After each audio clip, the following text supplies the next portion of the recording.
Mm.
Hello. A little bit of a late start today, so my excuse me, my apologies on that one. But we've got a great set of stuff set up today, so we're going to be continuing what we were working on 2 weeks ago, which is bringing a block game like, say, Minecraft or Hytale into VR chat for basically players to create stuff with. Welcome. Sam's command codes. Yeah, welcome Sam. Nice. Yeah. Sorry, I'm a little bit later than I was hoping to be today, but yeah, so quick heads up. I'm Valgan. I do Udon development and some native Unity development as well.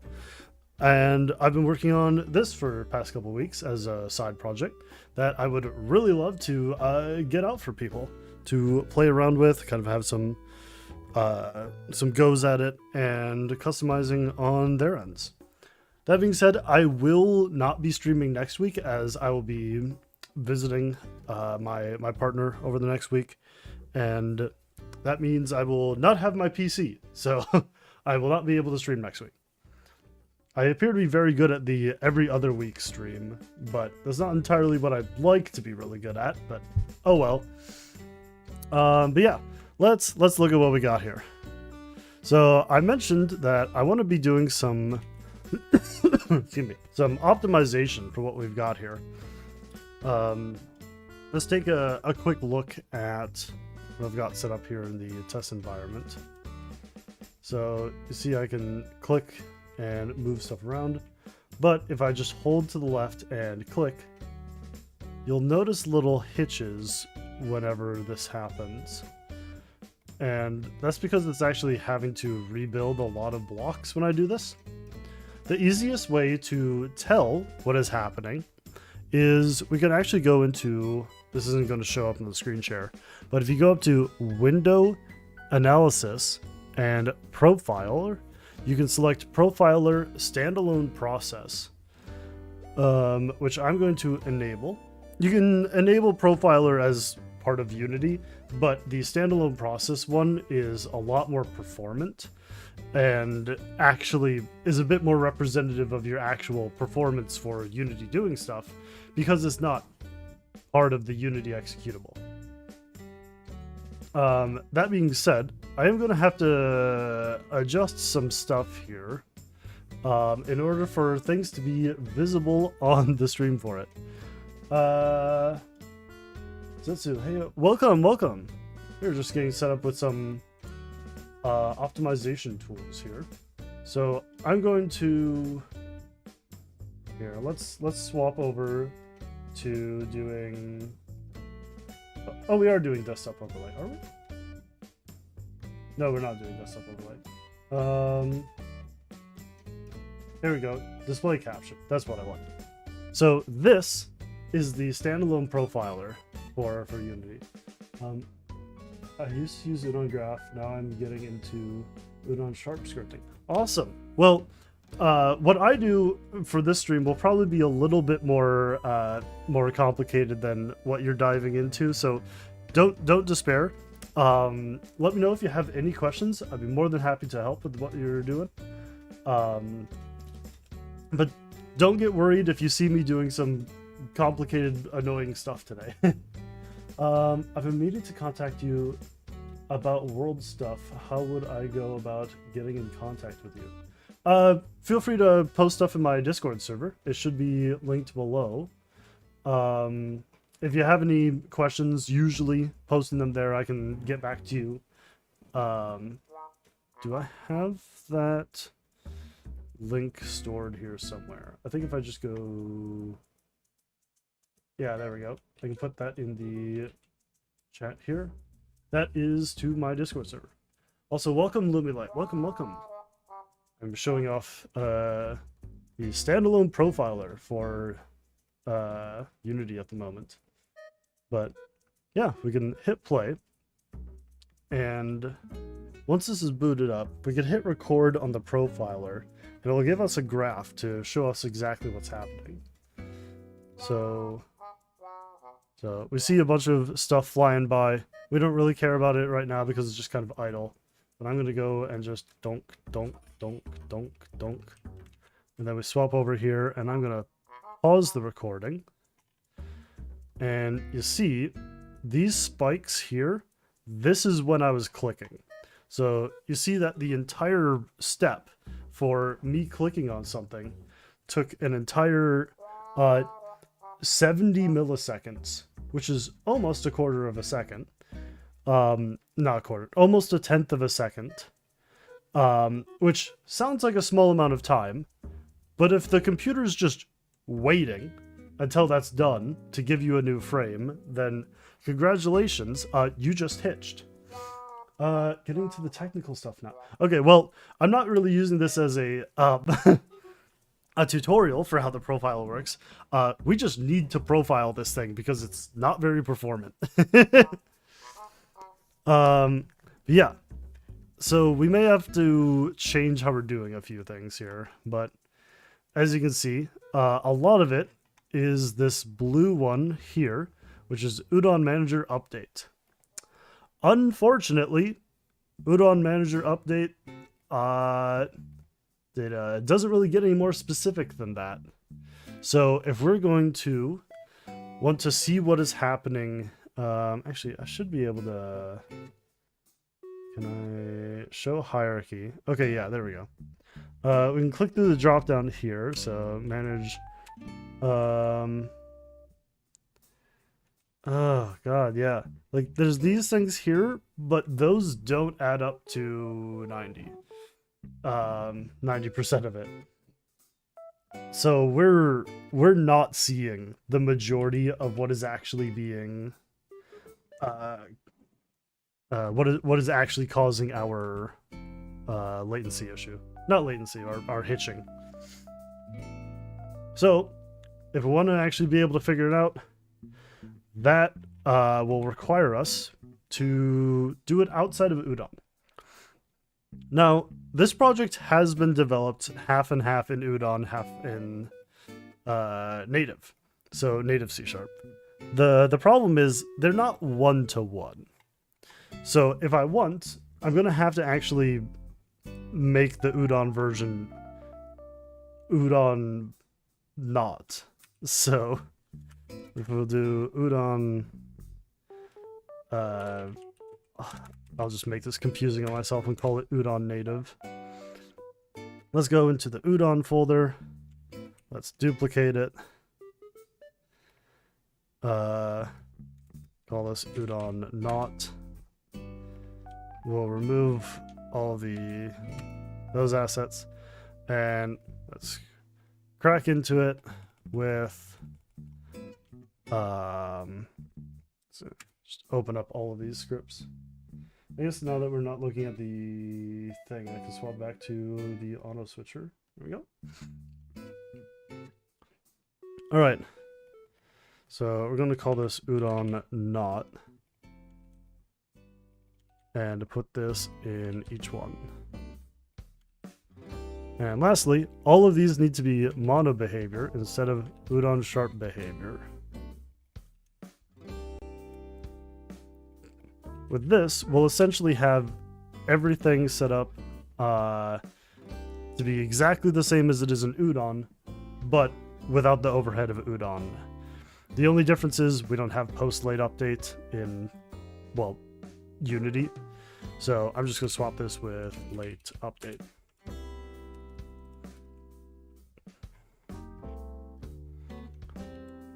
All right, so those scripts should be identical.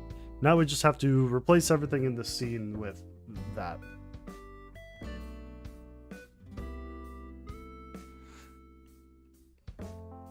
Once it figures itself out. There we go. All right, so let's go ahead. Okay, that requires it. World data helper and world data.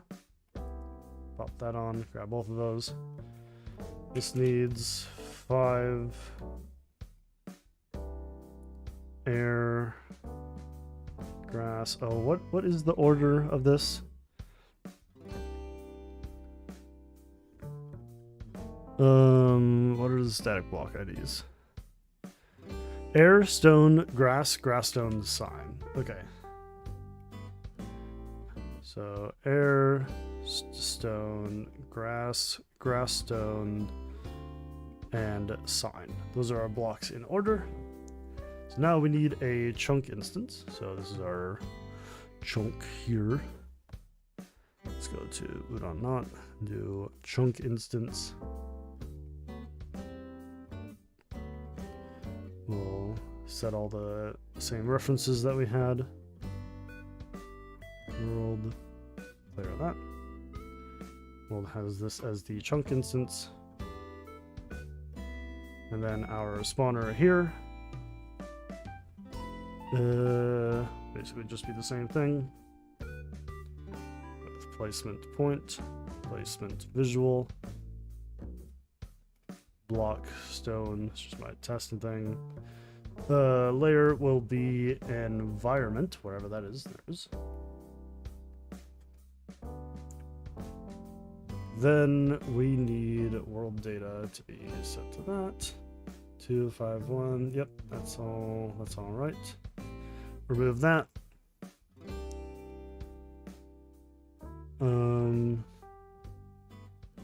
That should be it. We're almost certainly going to find something that I missed. But let's go ahead and just run this here.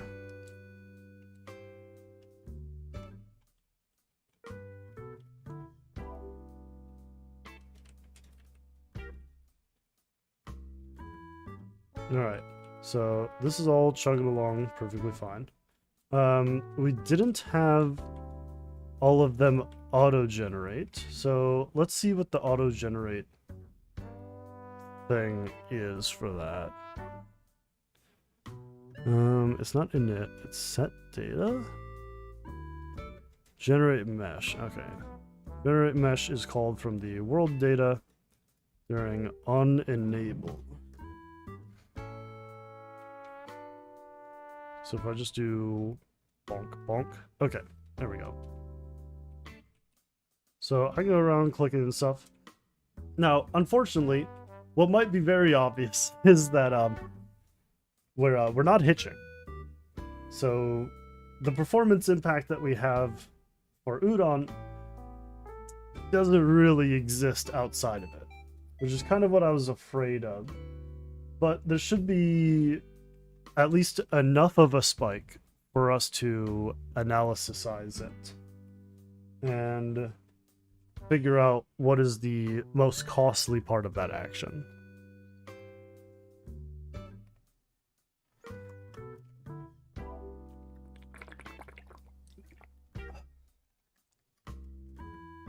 Oh, excuse me.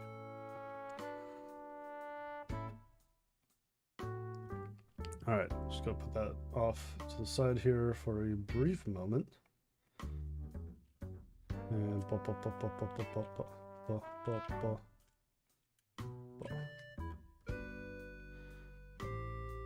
Whew.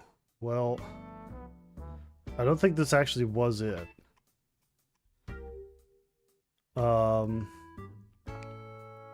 Crap, is there not any spike?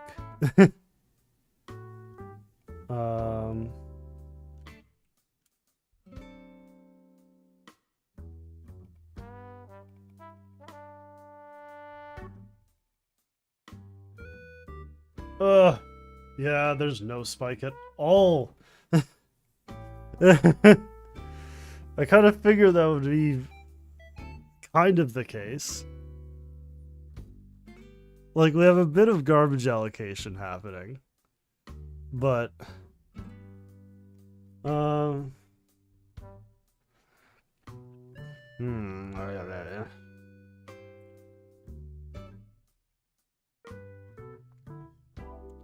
it's just such an obvious issue when we're in udon.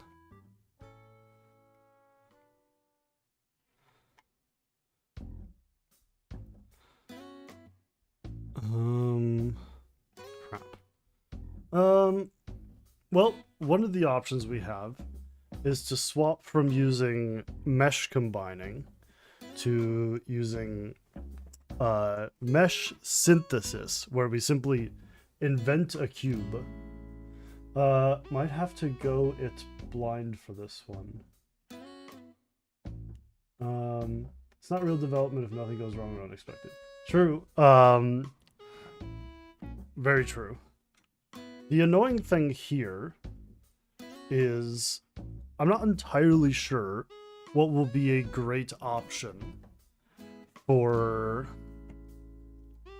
making this more performant. Because obviously something in the... excuse me. Something in the process of changing blocks on a mesh is expensive in udon, which is probably the actual mesh combine action itself. I think, well, we can pretty easily test that one. So let's go back to scenes, block udon.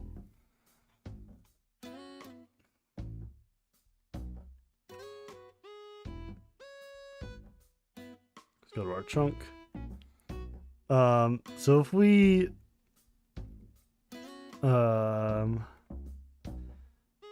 yeah, let's just comment out both mesh combine actions. Excuse me. If we comment both of those out, do we have the same hitch? Or at least any amount. By which I mean no direct telemetry for udon analysis. Yeah.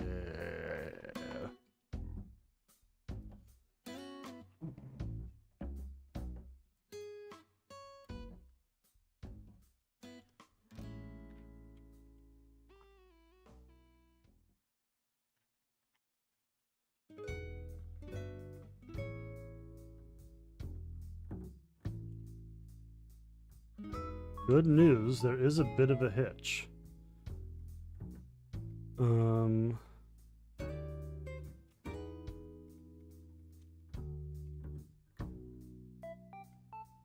So it isn't the actual mesh combine action itself. Something else entirely.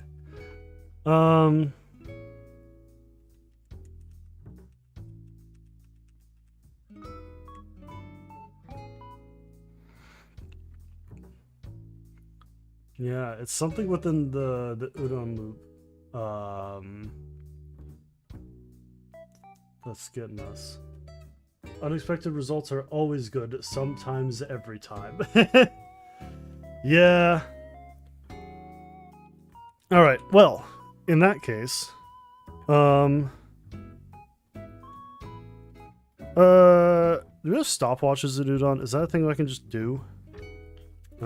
Stopwatch, system diagnostics, stopwatch. stopwatch equals new. Is that going to give me a bunch of complaints?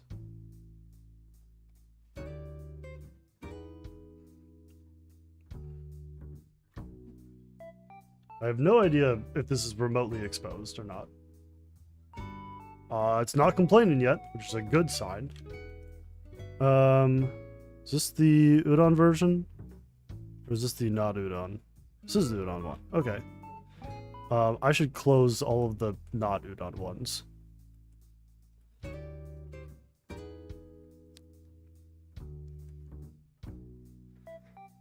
Okay, so let's put this after the init. Stopwatch.start. Debug log. Applied IDs. That'll be at stopwatch.elapsed.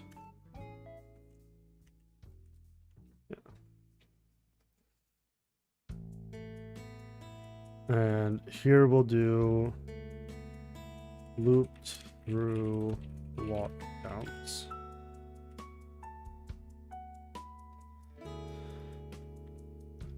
So the only thing I'm really checking right now is it in applied modified IDs, which is this thing here, or is it in this loop? It's almost certainly in this loop, but I want to just double check first.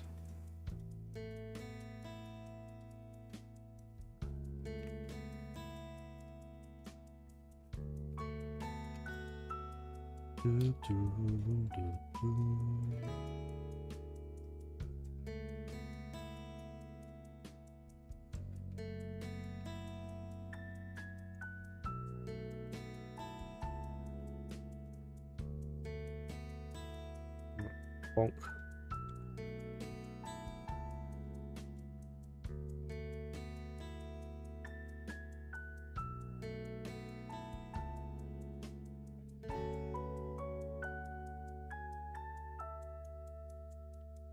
All right. Well, it's definitely not the first thing. Loop through block counts at 0.068 seconds. Is that right? Am I reading that right? Or is it? Yeah, I think that's right. Super chill Animal Crossing. Yeah. This is 1 a.m. or is it 2 a.m.? Hold on, let me look at it. 2 a.m. Okay, that was close.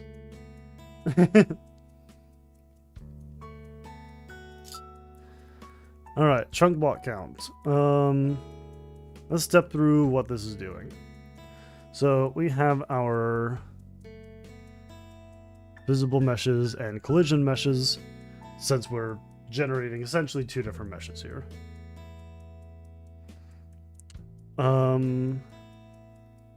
We're doing block type is clamp block ID. Okay, yeah, that's just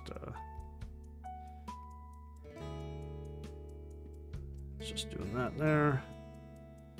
Does that continue block instance to that? That is a bit of math. I wouldn't be surprised if this is hidden here.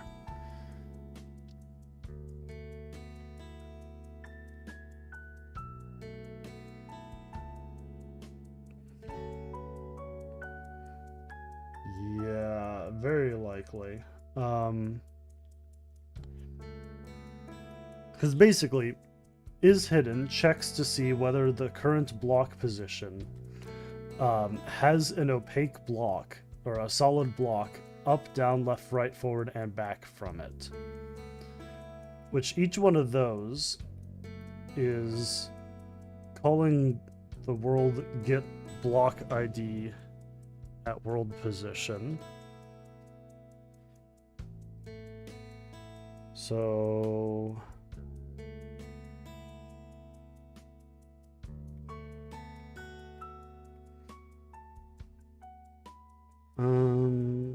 back ID.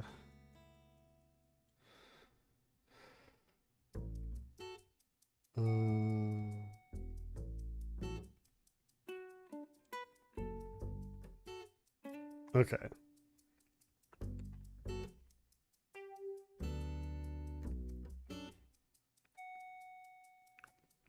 In that case, let's do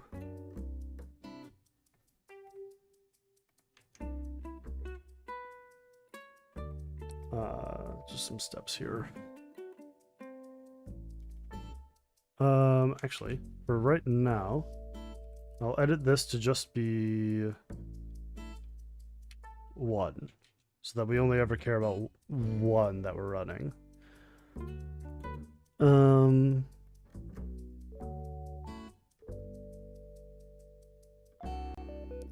Is hidden. Yeah, all right.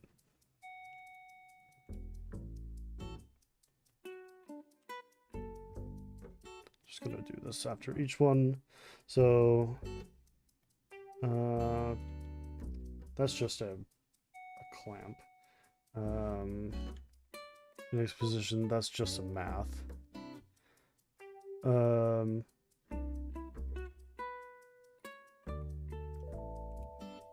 So we'll do stopwatch dot restart.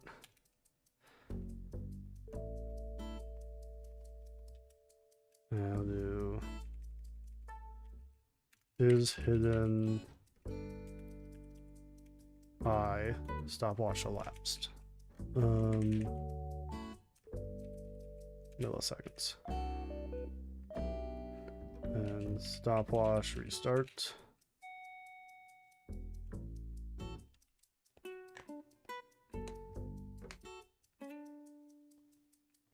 Oh, I should cache this because if it is hidden, we just skip past it.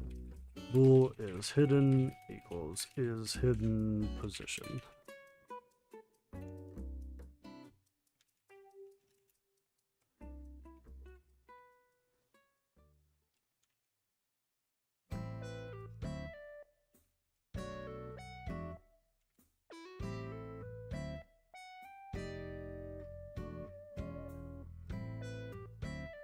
And the rest down here, outside of the create for this struct, which is fine.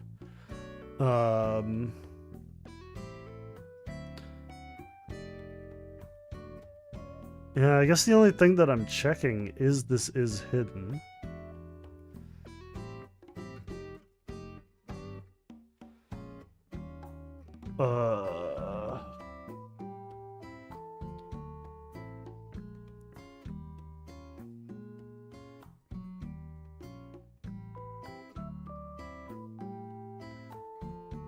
I guess we can just run that now and see what the total duration of a single check is. And then multiply that by, what? 10 by 10 by 32? What is my chunk size?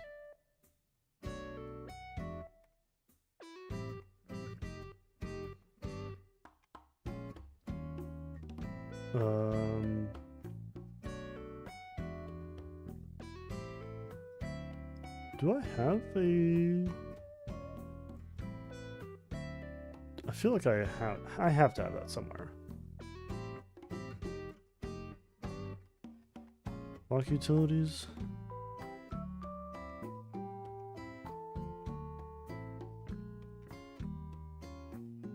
No. Where's my chunk width? Oh wait, there it is. Chunk width. Okay. 10 by 10 by 20. That's it. Just 2000. Yep. So we will have a number when I press the button.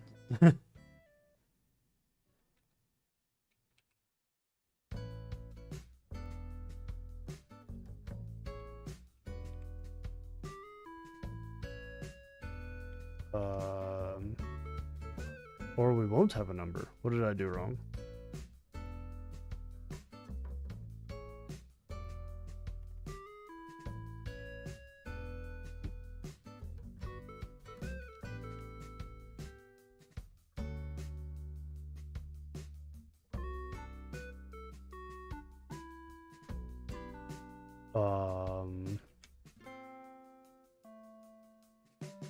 Oh, wait, it's up here. Okay.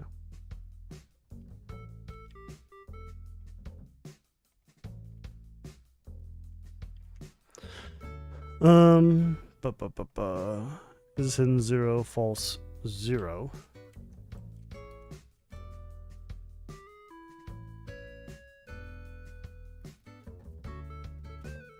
I'll just do elapsed.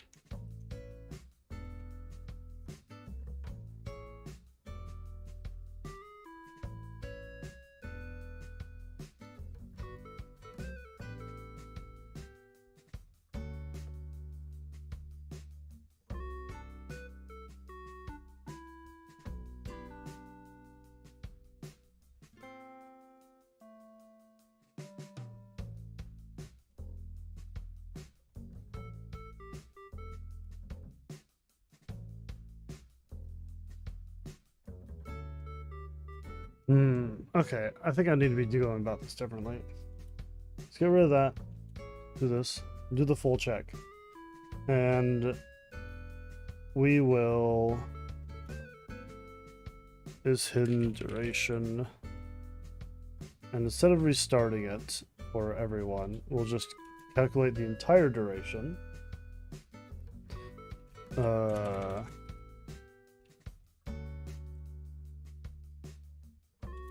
Does stop it, or does it pause it?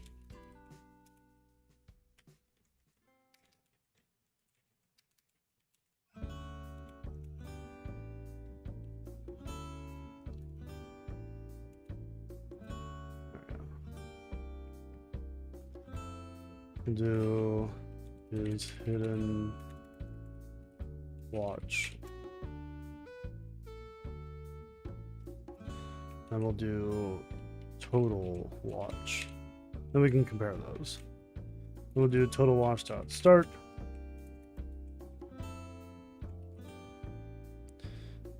And then total there we go, duration elapsed.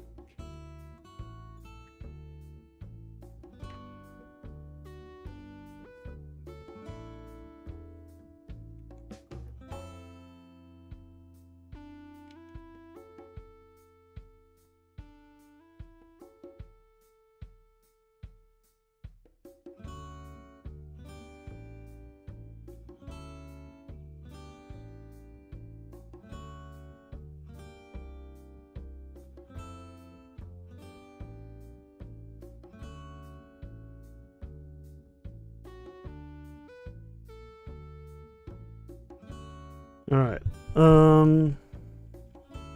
Total duration is 0.07, while is hidden duration is 0.04.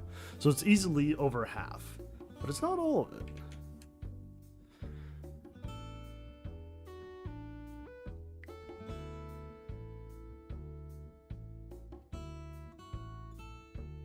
Though some of it can be the... Well, I don't think the stopwatch would do much. We're not logging in the middle of it.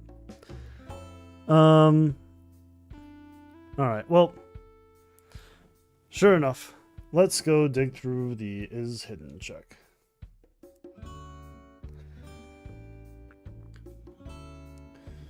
So, is solid at world does a get block ID world call on the world script, which is a extern to the world script. We all know that externs are really expensive in Udon, so we need to avoid doing them when possible. So let's check this. What can be made static about this and used elsewhere?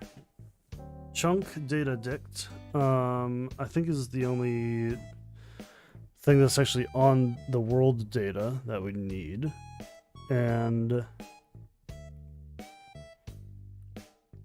I think the chunk could easily... Oh, chunk data dict, try to get value, chunk position. Yeah, I think we can store that. It's a reference, so we can store it on the chunk instance itself. Let's go to our block utilities. And... excuse me. Floor division, world position to chunk. Do I have anything about block IDs in here? Unpack ID, no. Round to int. Yeah, we'll put this at the bottom. Bonk.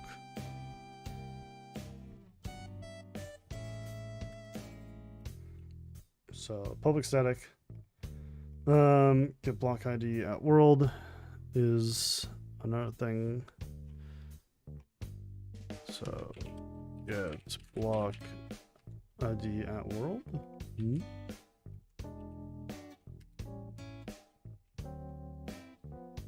Where is that?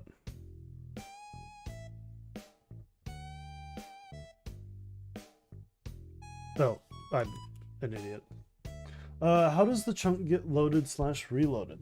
So what I've done is I have a linear array of bytes. So just a really, really long array that stores the index of the block itself. That way we can have up to 256 different types of blocks, with 0 being air.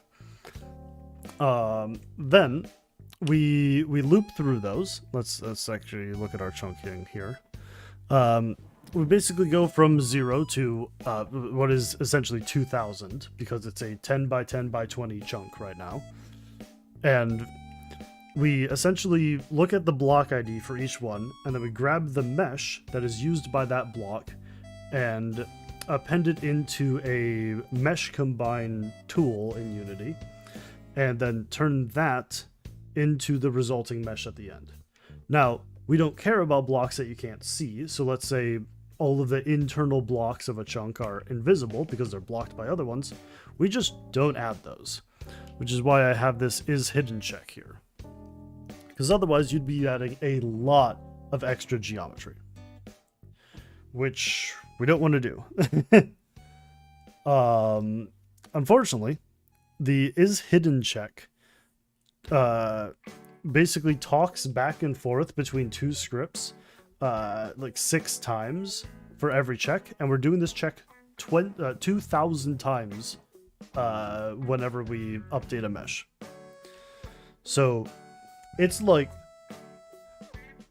12,000 communications between our chunk and the world data anytime that a block needs to be updated on it, which is understandably expensive in performance.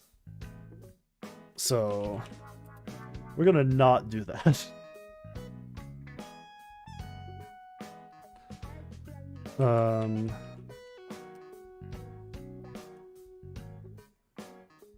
Let's move these block IDs. Let's move that over to the block utilities. Block IDs. Oh.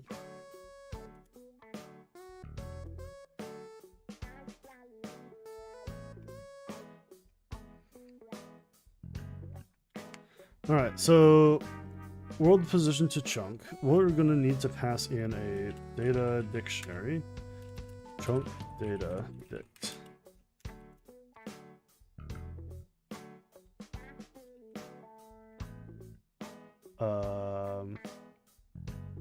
Whoops. Nope, wrong one. I need to put more lines here. Alright, now we can rename that. Oops.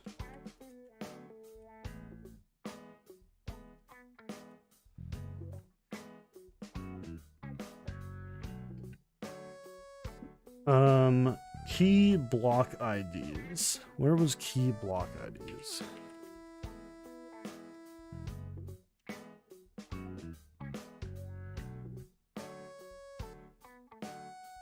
Okay. These, I think, should be... I think that's fine to keep it here. Since this is static, or a constant value, it just gets compiled anyway, so it's not going to be a communication. It's not going to be an extern. Oh, but block utilities is shared by everything. So just for my testing, it probably is smartest to... You know what? Screw it.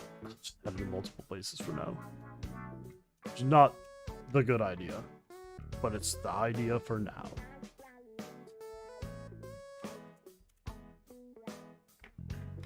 Okay. So these will be block utilities dot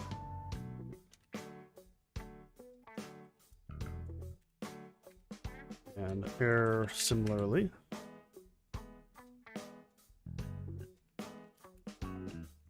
So get block ID at world will be, oh, we need to update this for block utilities.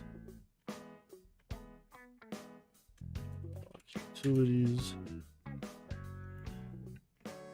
and block utilities. World get block ID at world.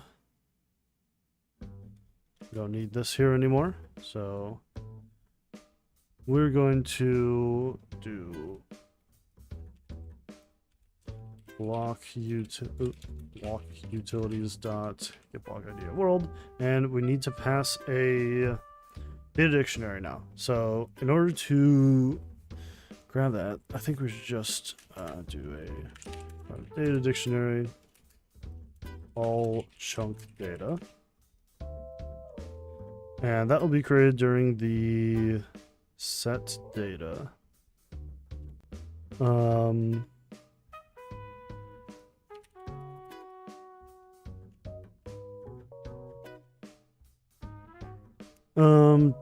Bound data doesn't have a reference to the world. Oh wait, no, I don't need it, because the chunk itself already has a reference for the world. Equals world dot chunk data dict all chunk data. There we go. So I can take that and feed that into this static function here. Block spawner, you need block utilities for your object block ID. Probably need that. Here we go.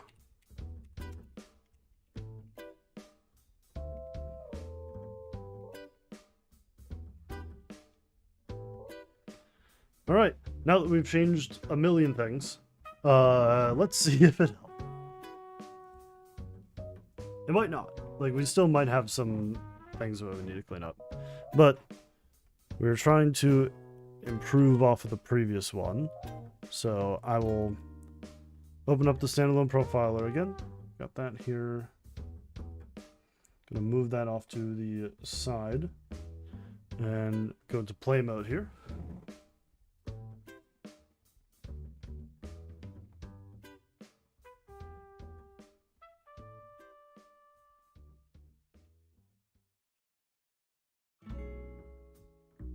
Alright, well, we're still noticeably chugging a bit.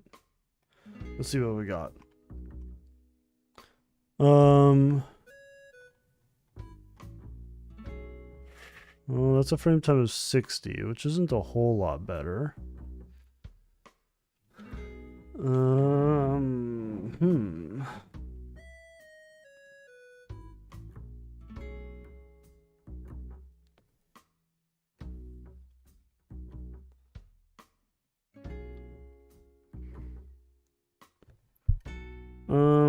We're still doing these checks out to the world.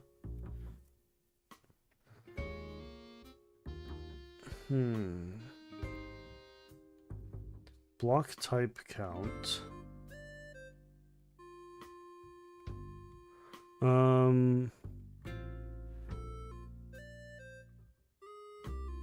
I could cache that.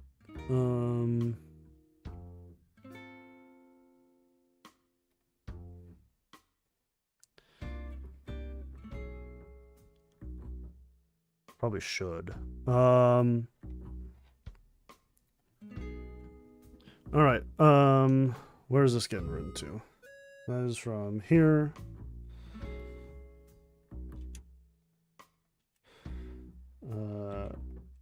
Block type count equals block name count.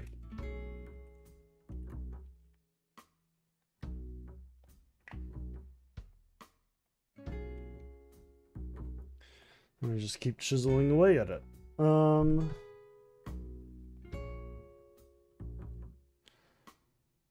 Position below true 0.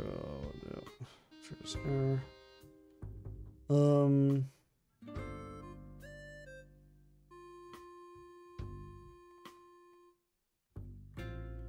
Packing ID is just some math clamping and some bit shifting, so I don't think the data tokenization is going to be a big thing.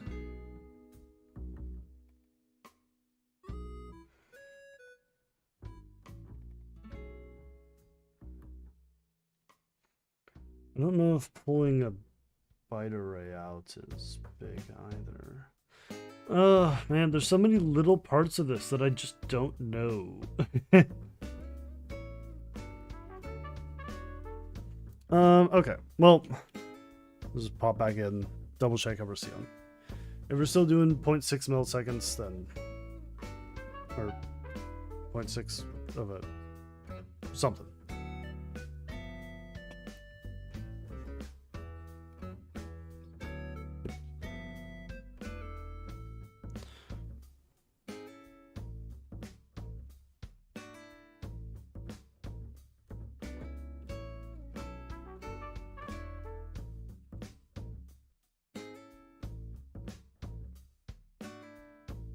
All right, let's look back at this. 50 milliseconds on average, 51, 52, 53. All right, well, we're working. We're improving things.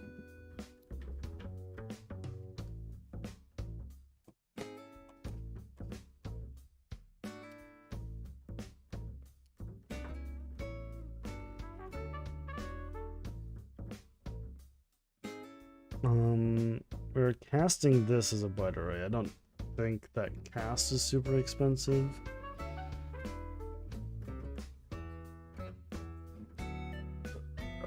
That's probably fine.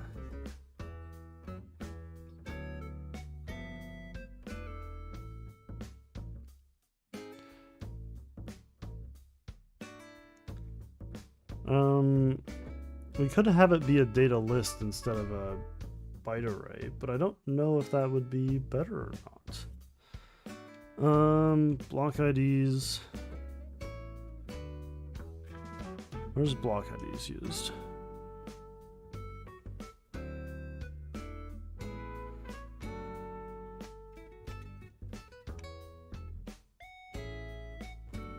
We could try. We go ahead and swap out all instances of that to being a data list instead of a reference to a byte array.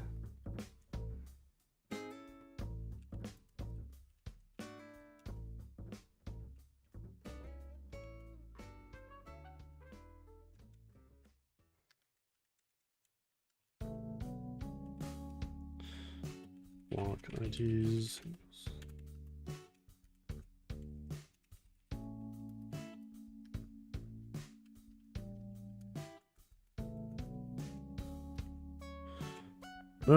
Is there a way to set a length of a data list? Add range, I guess. No.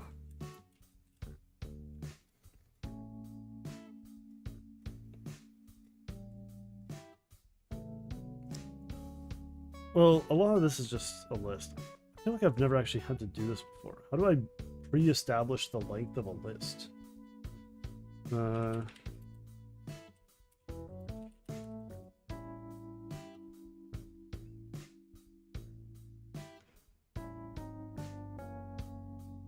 lists are basically just meant to be dynamic.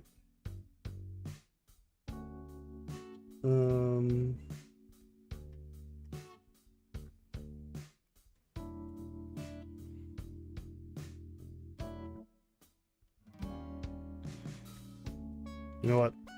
Let's do it the stupid way.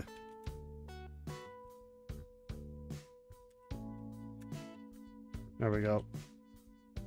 We'll make a new byte array and convert it to a data list.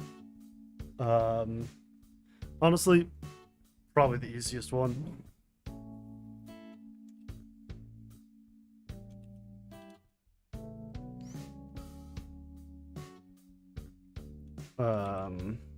Now let's go ahead and instead of casting this as a byte array, we will have a data list. Data list.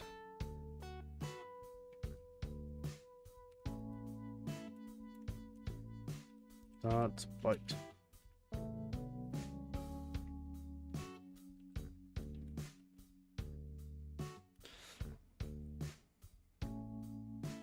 And similarly here, we will do just comment out the old one in case this gets horrendously worse.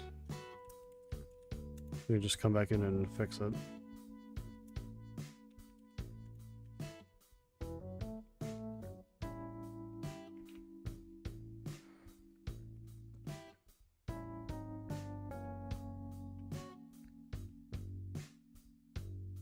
I think that's all of the instances of block ID being set to anything.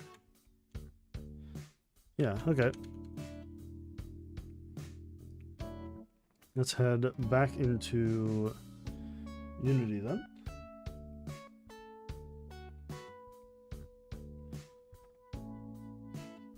And to see if this gets us any better. Probably should have wrote down what the previous number was. Can I just do that already? Yeah, okay, so it was 52 is the number we're trying to beat.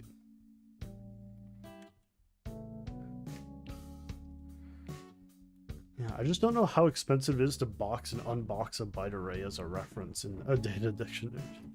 Ooh, broke a bunch of stuff. Good sign. Attempting to access data list token as reference. Okay.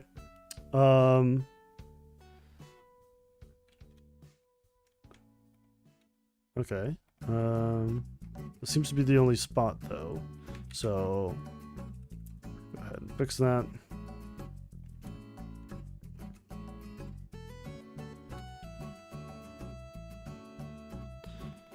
Data list. And down here, dot byte.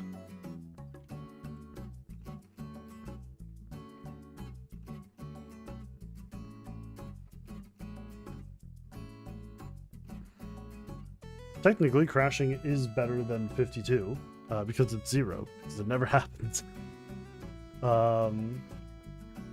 Let's see here.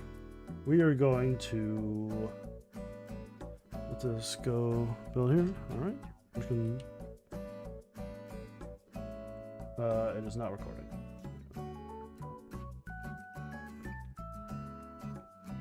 All right. Can we beat 52? We're now averaging 56. We have slightly worsened it. All right. Let's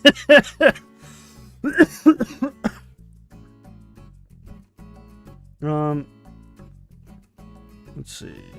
If we're looking at that.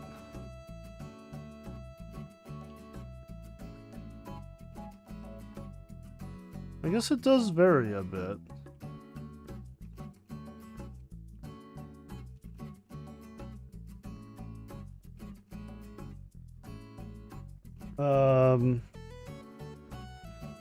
Because I'm watching in here, sometimes it's 0.47.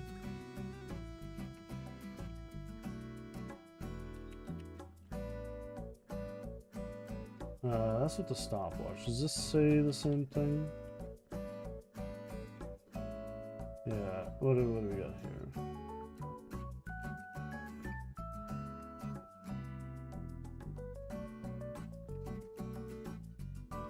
That's 53, 53, 51, 53, 52, 51. Let's try it fresh again, just to double check. I don't know if removing blocks makes it better or worse.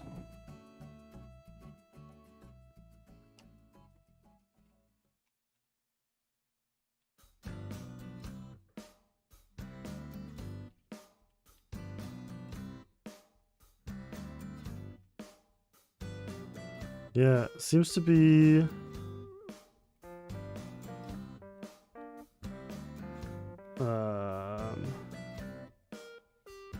yeah, inconsistently between 50 and 55.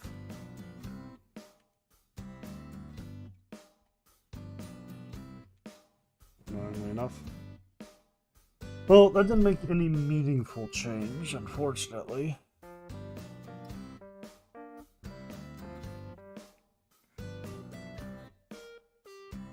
Which puts me in the weird situation of I don't know if I should just undo that change or not.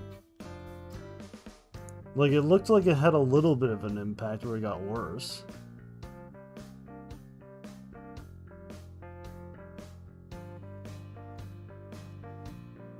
But then it looked like it didn't, so I don't know. Optimization's my beloved.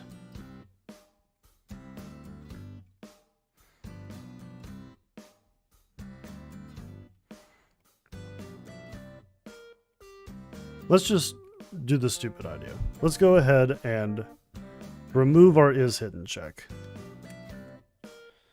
We will simply be spawning every block, including the internal ones.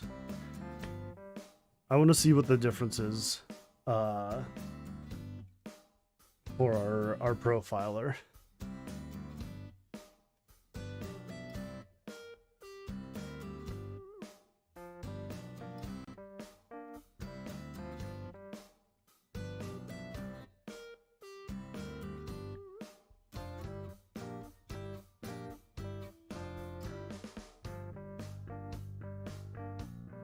Well,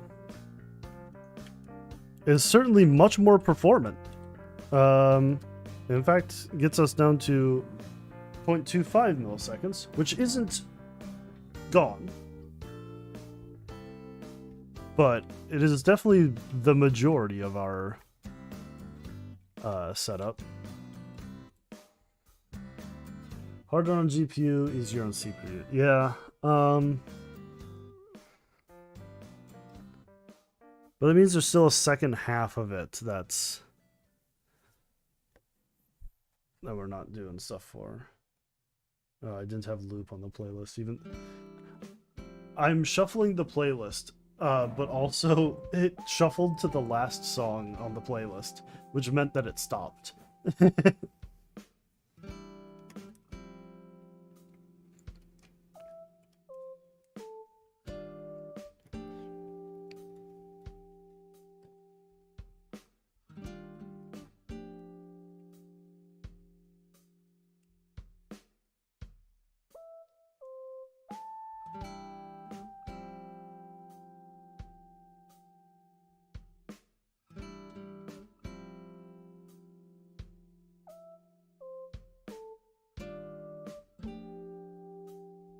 Well, I guess we can double check to see what the other impact is. So if I just go and, well, remove the mesh combine section, does that remove our performance? Does that remove the last 25 milliseconds?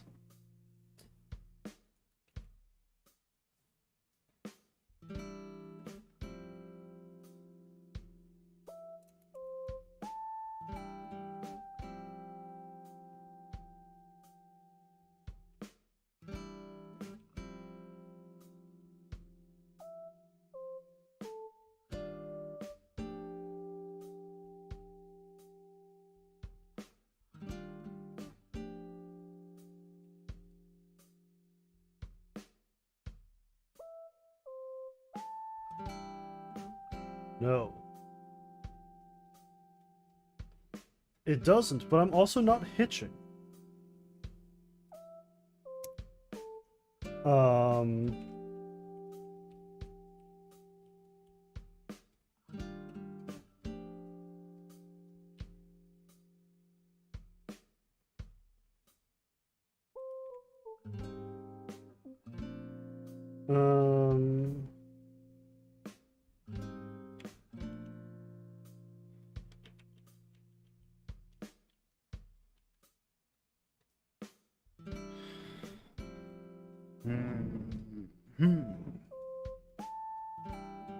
Curious and curious.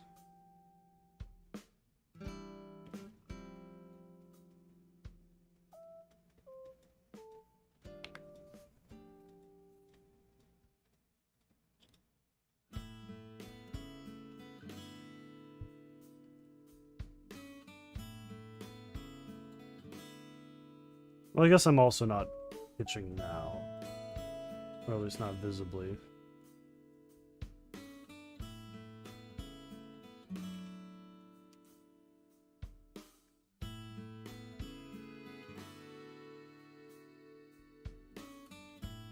Yeah, so getting rid of this. So the actual mesh combine action itself is free. I guess is, yeah, I guess mesh combining is essentially just array combinations.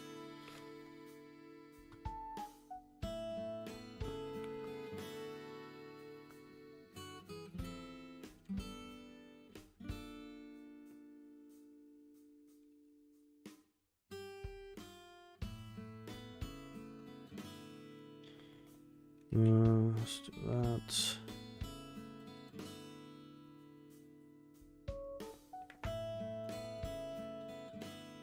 I really wish you could have a static variable in Udon. It would be very nice. You can technically do it, but not in a performant way. You can have like a player key, I think it is, which is different from the thing you get for persistence player data. You can put like a specific variable on, like you can store it on a player, but I'm not sure that'll be useful.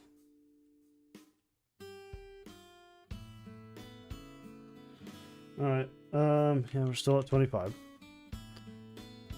Let's open that to fix it.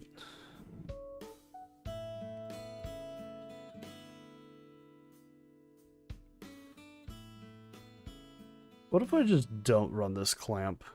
Because that's an X turn, and we're doing 2,000 of them.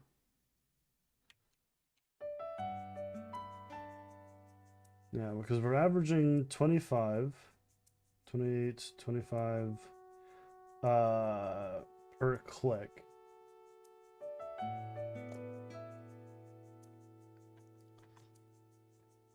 So let's just see if cutting out that X turn resolves anything.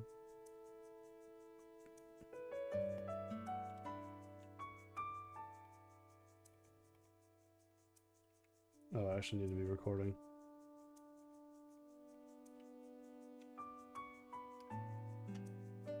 Oh, I freaking missed.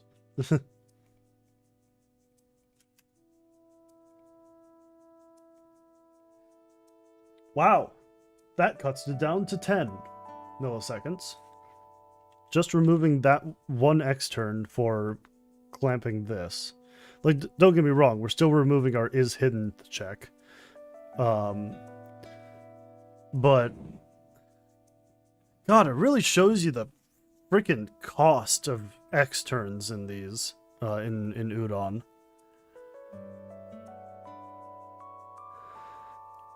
I guess I can just assert that this bite will never be too big.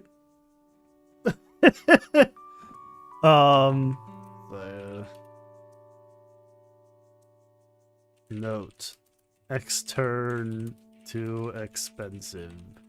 Don't do.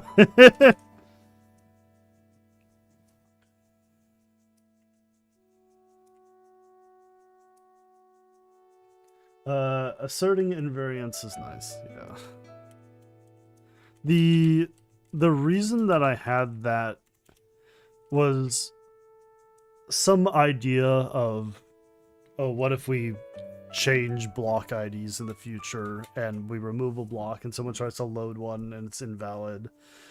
But yeah, I don't know.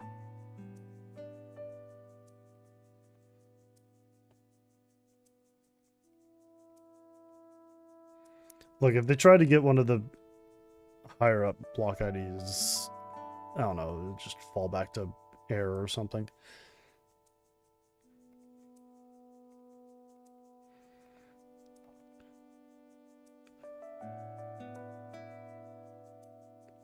Block IDs. Yeah, I don't know. Okay. So is hidden. Is solid at world. We have two externs here. One for getting block type count, and one for checking block solid here. I think we can make this a data dictionary and share that.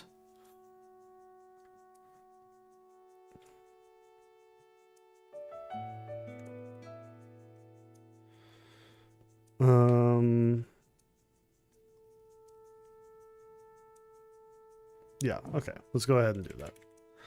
So we'll have a public data dictionary block info, block type info.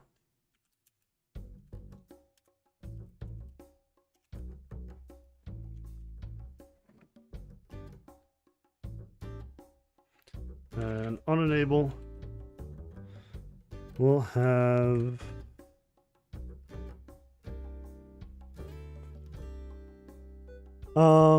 data dictionary? No, this would be a data list of data dictionaries. And then we'll go off of index.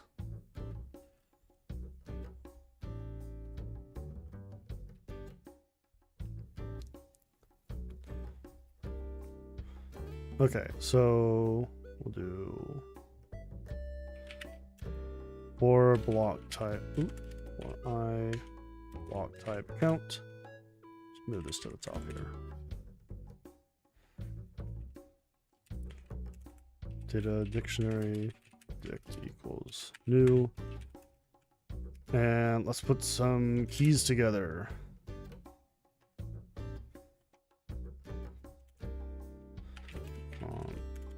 Const string the block type name. There we go.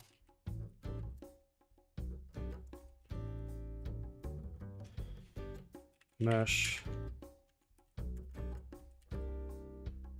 We'll have solid and oops. Oh, come on. Use collider.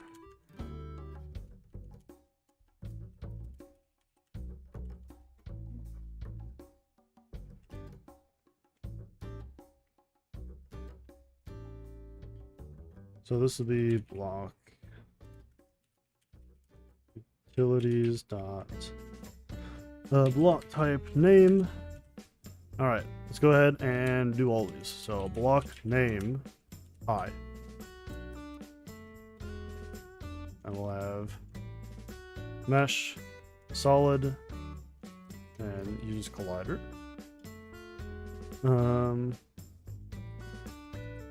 Mesh solid and use collider. Then we do where am I storing that? Chunks to rebuild, chunk changes. Did I just lose this? Where did I put it?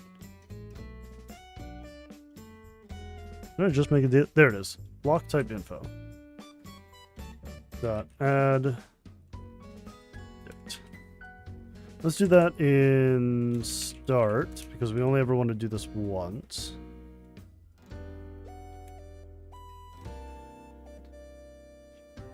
Now, I could do the inline declarations like this, but Udon doesn't support that, so we just have to do it this way.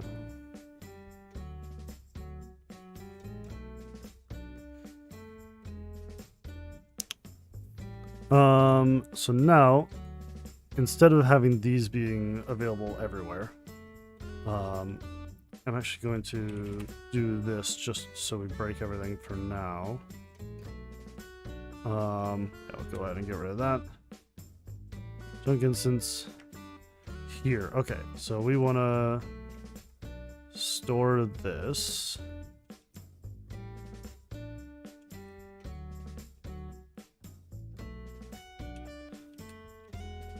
world. We'll just do an underscore inside of this to indicate that it is being... It's essentially a mirror of somewhere else.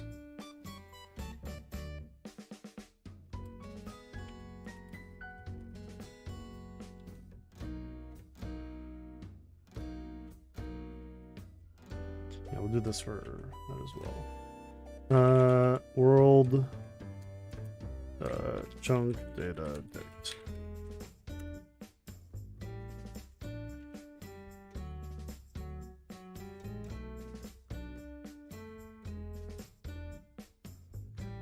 Generate mesh. Okay, so this does have an extern here.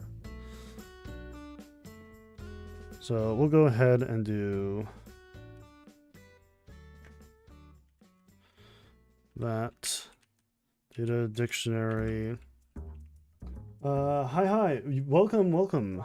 We are trying to optimize some udon for spawning a bunch of blocks. Yeah, we're doing some Minecraft terrain generation essentially, and trying to honestly make it way more performant than it currently is.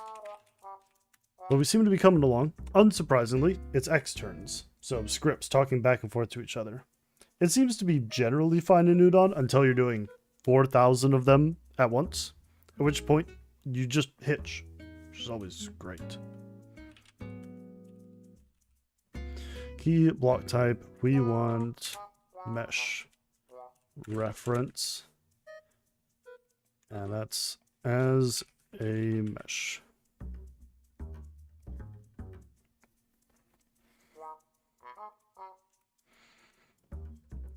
So we'll have a data dictionary here, block type info. We'll use that a couple times.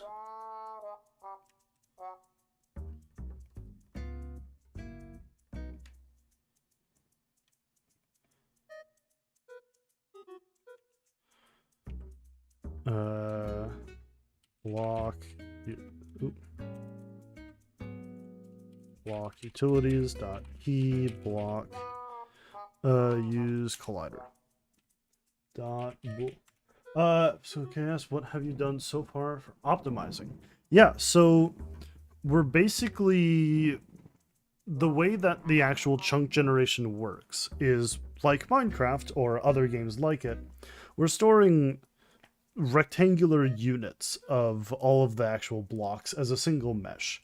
So every 10 by 10 by 20, which is currently our chunk size, which I guess is more like 10 by 20 by 10 because it's 10 X and Z and 20 tall.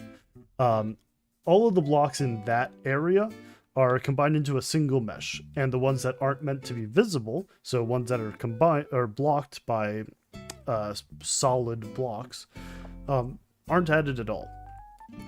The problem that we were running into largely comes down to moving that information back and forth. So the chunk instance, so the individual chunk itself, was talking to our world data controller singleton thing and basically asking it, hey, is this block visible in this position? And it was doing that 6 times for every block, and with 10, 10, 20, we have 2,000 blocks. So we were doing that 12,000 times, communicating back and forth between the scripts, just to verify if blocks were visible or not on the chunk. So we're instead storing that data as a data dictionary, or a data list of data dictionaries, which we then cache references to. I kind of realize, can't you do something like foliated lenses do with blocks? I do not know what that means. Foliated lens.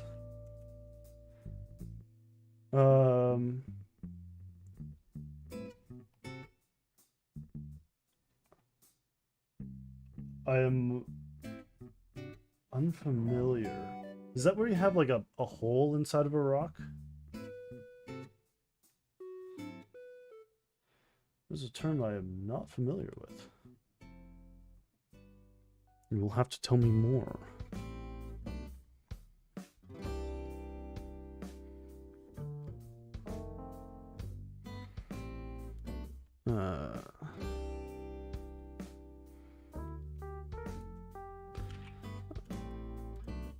Okay, so we'll have an int for block type info count.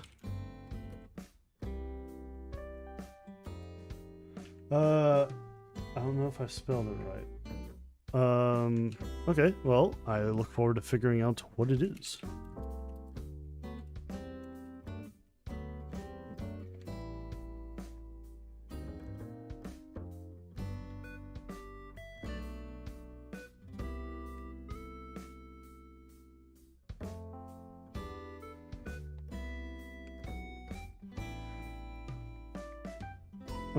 Okay, so the thing is, some VR headsets where you have some pixels at higher resolution. Oh, I was looking. Oh, we can't do that. That is a hardware level optimization, and unfortunately, a lot of our optimizations are foveated. Yeah. But yeah, we're the issues that we're running into are largely in single actions of generating the mesh. The frame to frame, you're just wandering around and stuff. That's perfectly fine right now. The issue we're of course having is excuse me. Is the actual process of generating the mesh itself. I think the idea here would be that only the portion of the chunk that intersects the camera frustum gets updated.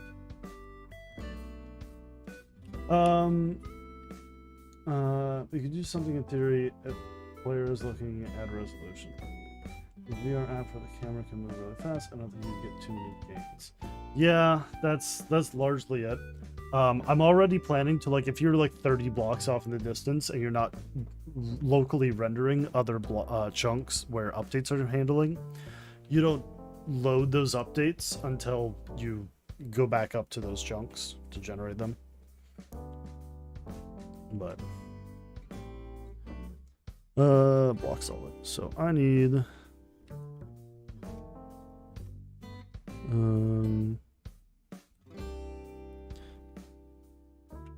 data dictionary block utilities dot key block type solid. Cool. So now we go back here and uncomment that.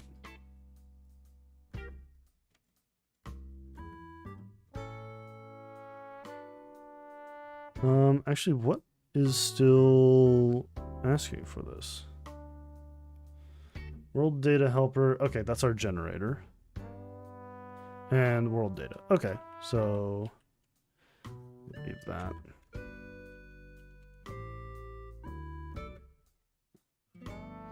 Let's head back into Unity and see if we have improved upon things. Thank you, Louis, for the helpful words. Yeah, of course. So I think I just replied to you talking to someone else, but whoops. That's probably fine.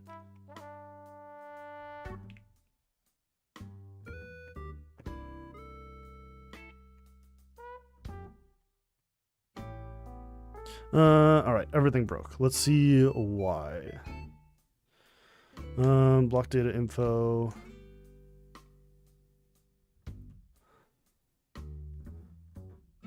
That's getting an error. So set data, block type info.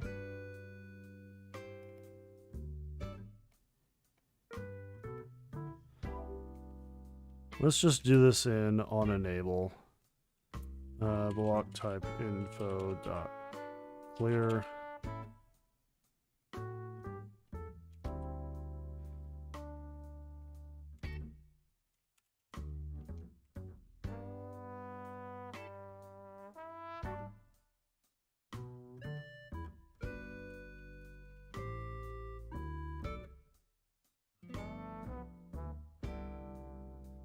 The start go okay. Unenable does run before starts. Okay, yeah, that's why that. I'm so used now to working in standalone where I have awake as a method that I can use as just a this is your initialize everything in this function method.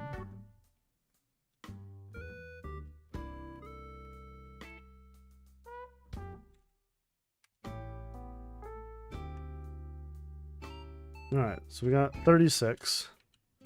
Okay, we're down to 36 milliseconds with our is hidden check, which is certainly better.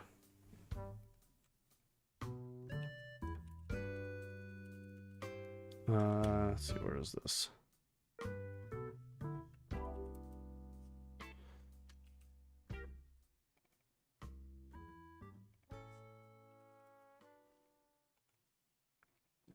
Nice. Yeah. Now, let's just rip some of the debug log out of there and see if that has a noticeable change on it. Saying this from experience, this is very often how optimization efforts go. Yeah. I hate optimization. I like laggy games. No, I think developers should be lazier.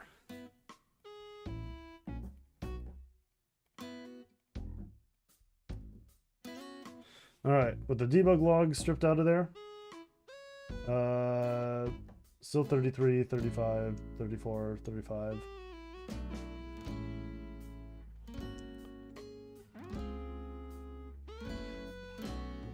But that is certainly way better.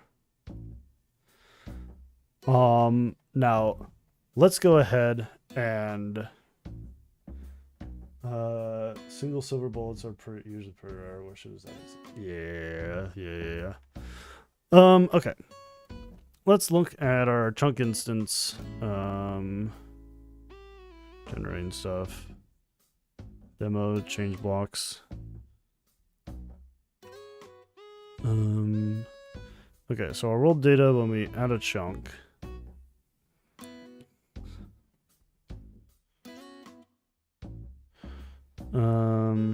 Auto generate. Okay, this is our thing here.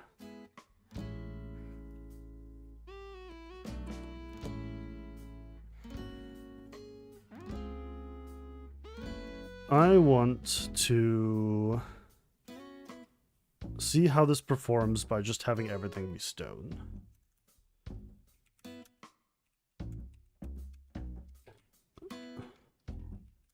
Oh god. Okay, these won't link. Block IDs I equals 1. Is 1 stone or is 1 grass? 1 is stone. Yep. Alright. Disable that. And this will simply fill the entire chunk with stone. There will be no air, there will be no grass. This will be as much of the mesh is being generated as will naturally occur.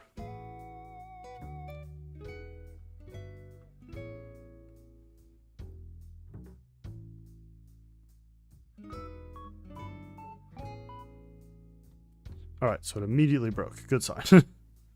Attempting to access int token is byte. Ah, crap. Okay. Alright, byte 1. Motion Stop Gaming, hi. Welcome. We're working on some Minecraft-like block generation for VR chat. And handling performance along with it. But it is certainly coming along.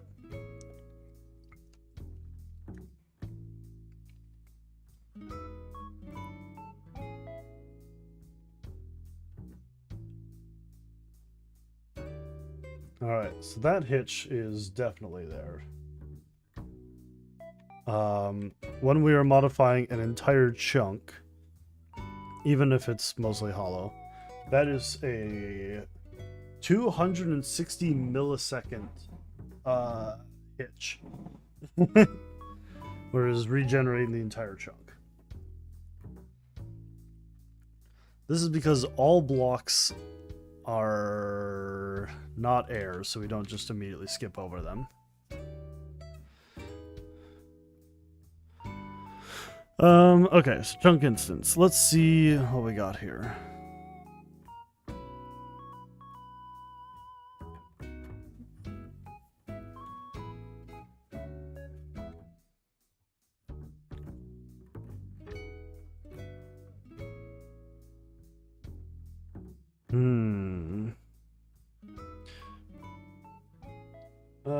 It's definitely complicated to optimize all that so VRChat is happy. Yeah, there's VRChat stuff, there's other things here and there, but yeah, getting it Udon friendly is definitely the complicated part of all of this. I'm curious, so what I'm doing right now is I'm generating the mesh new every time that there's a change, and it's like the entire chunk.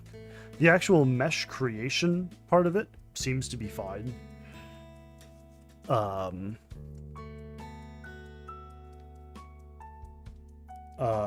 It's the actual iterating through everything that gets to be a bit costly. Well, now that we have it completely solid, I might as well just go ahead and verify that. So stopwatch equals stopwatch, start. Go ahead and basically log everything.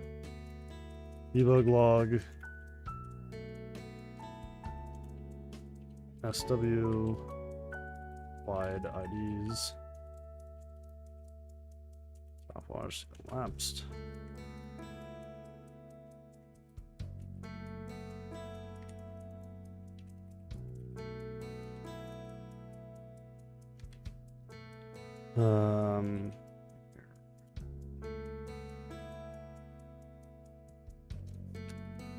Looped through blocks.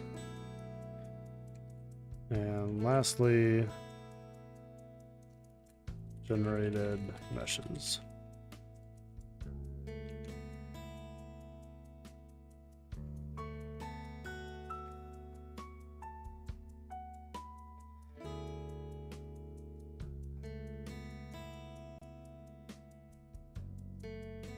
There we go.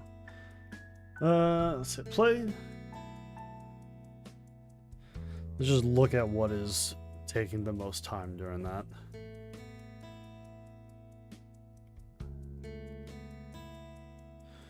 Alright. Applying IDs, minuscule, looping through everything, 0.246, generating meshes, 0.0016. Yep. Alright, so still our loop.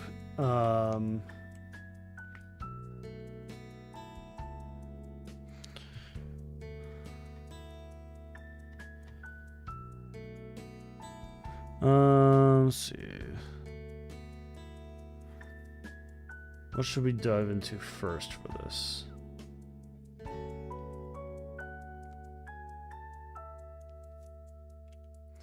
So the duration that we're hitting is 246.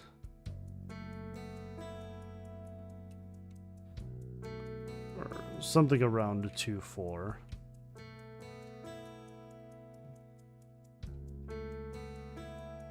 Yeah, 2-3, 2-4, 2-4-3, 2-3.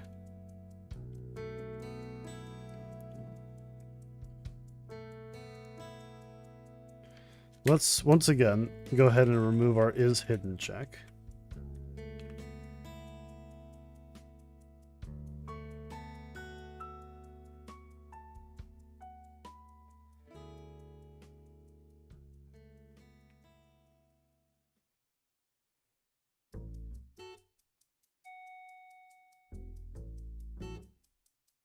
I just started learning Udon graphs, and my brain does not do brain things in the process of trying to figure out what to do. Yeah, that's fair. Udon graph is a very strange thing because it's like artist tools, but with programming language, and not in a way that things like Unreal Blueprints is like user friendly. It's there. I don't know.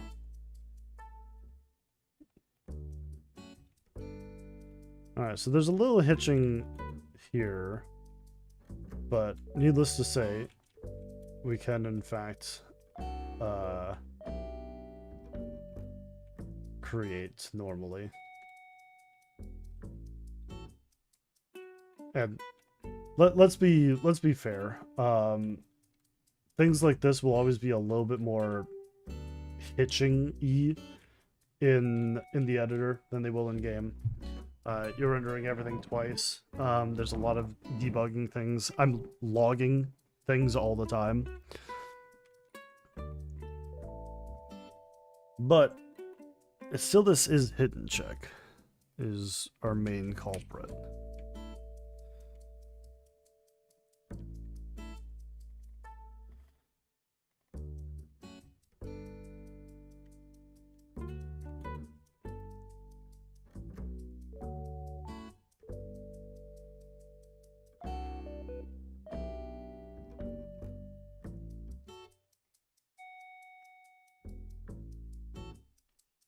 Is it on graphs like Lego Mindstorms type coding, but in connecting things? I'm unfamiliar with Lego Mindstorms, but it's node graphs, so there's squares with text on them, and then you move lines back and forth between them. I didn't want to learn the C# scripting or whatever it's called. You're doing, because it looks even more confusing. What I am doing is absolutely not what 99% of world devs do. I absolutely like the technical challenge of this kind of stuff. If you're just wanting to do like object toggles for your hangout worlds, for like mirrors or stuff like that, or even like even basic games can be pretty easy to do with Udon Sharp. I am just doing very silly things at this point.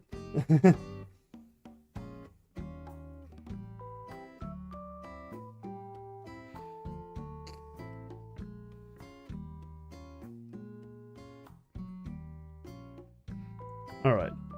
So is solid at world, our check here.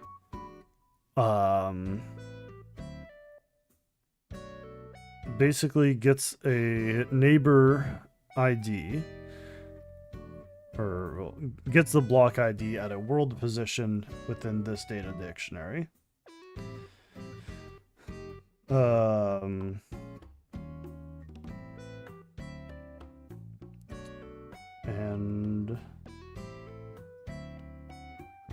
we then use that to get whether or not it is solid from this here. Oh, crap.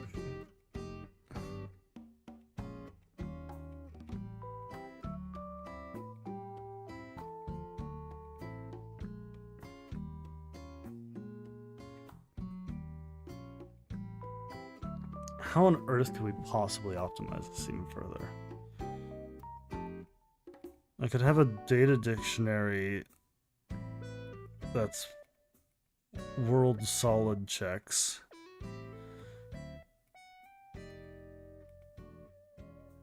Oh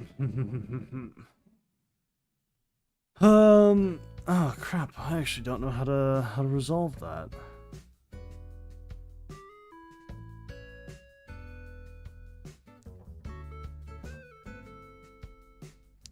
World chunk data dictionary. Double check this. Any easy fixes we have for some stuff happening here? Worldwide is negative.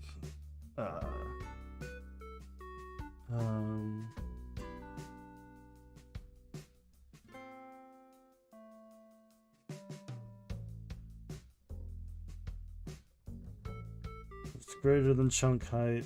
Use air ID. It's less than use stone. I have this floor division, so just runs down.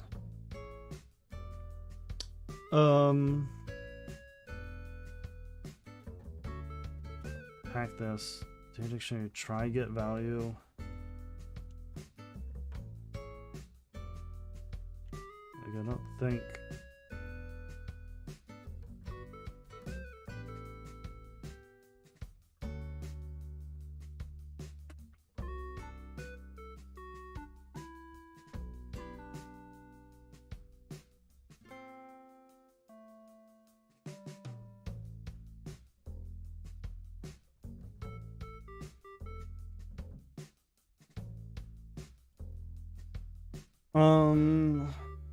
God, how could we improve this?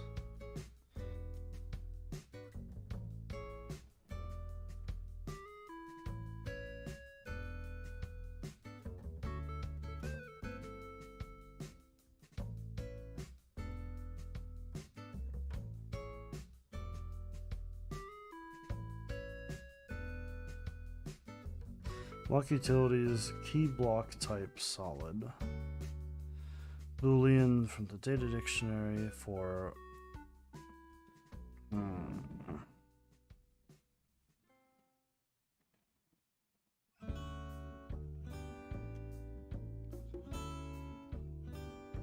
Alright, world data.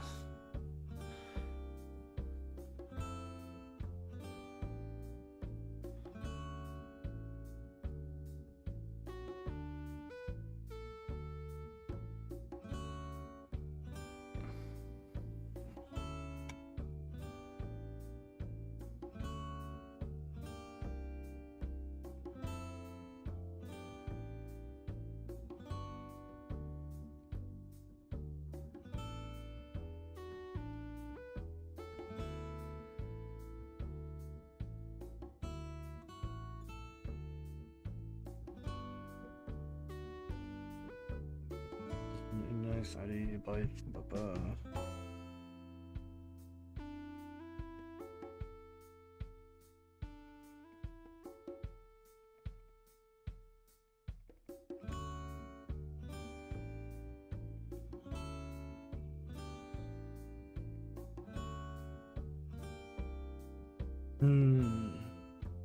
So for each call into is hidden, you evaluate 6 calls to is solid at world. The results of those 6 calls can be reused by other is hidden calls. So having a cache map might be one way of speeding things up. Yeah, I'm debating where I want to do that as well. Because I could just have that be part of this.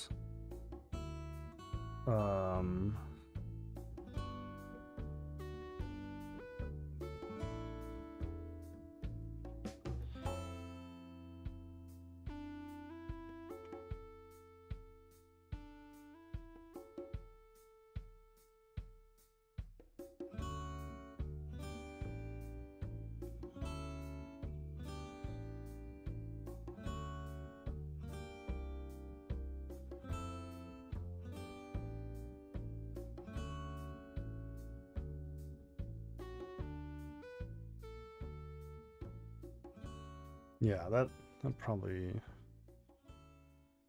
Yeah, let's just go ahead and start this up.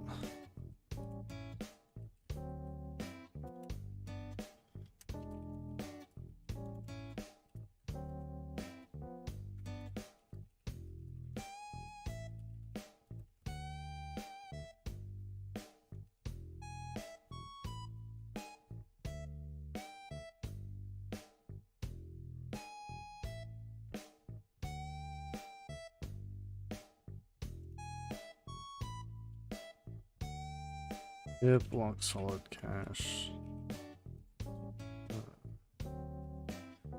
James key. Let's do which a 3-inch, or how do I want to do this?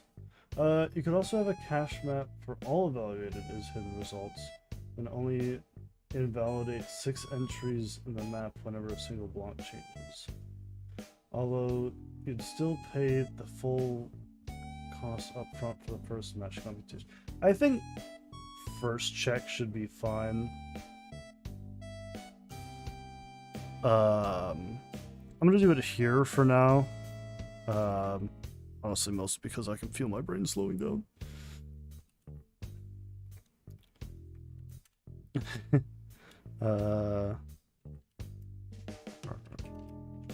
Log utilities dot.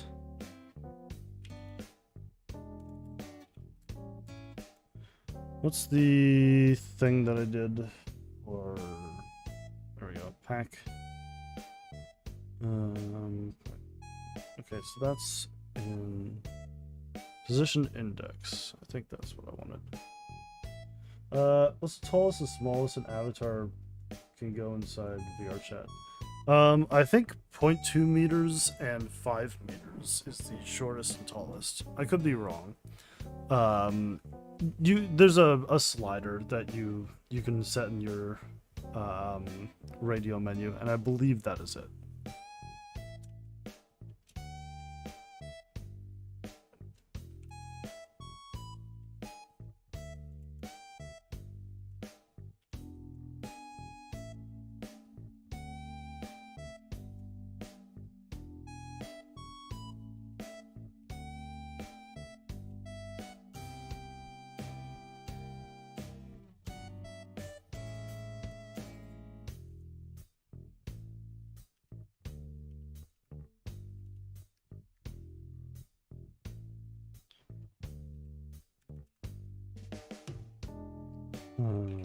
Position key.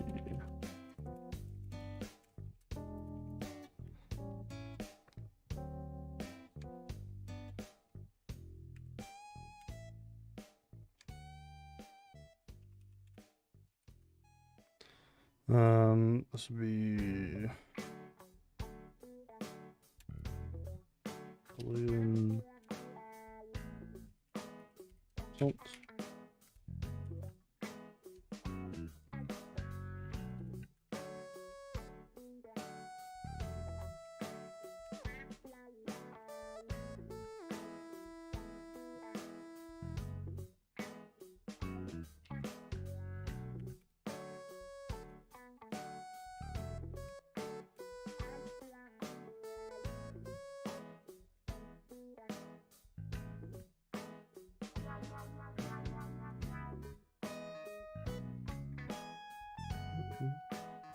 Is it possible to force lock height for this world? Might make it easier to optimize if you're looking at...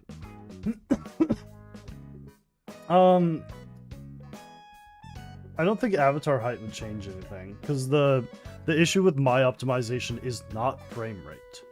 The issue with my optimization is when someone changes a chunk, it has to rebuild all of the mesh for that.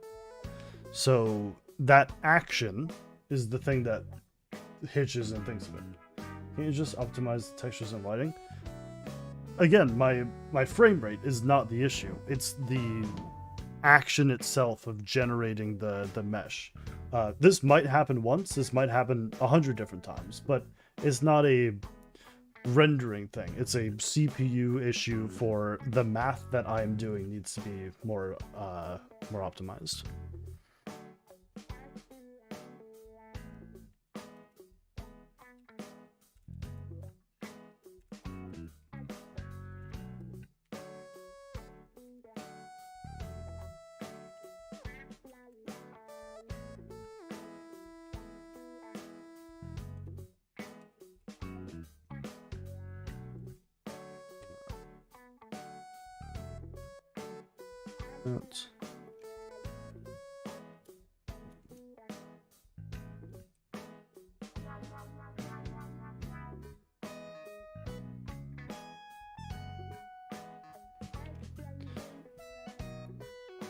Let's see, block solid cache.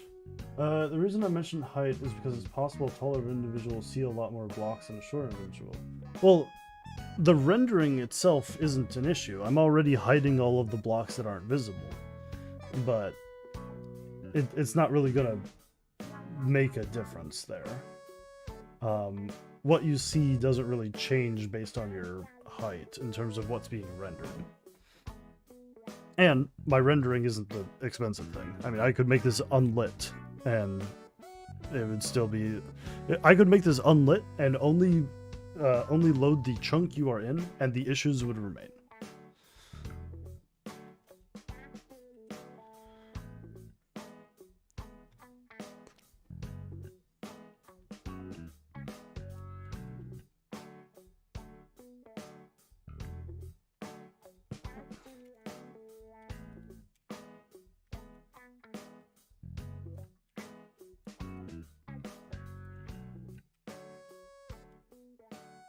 I need to learn how to optimize models so badly. Yeah.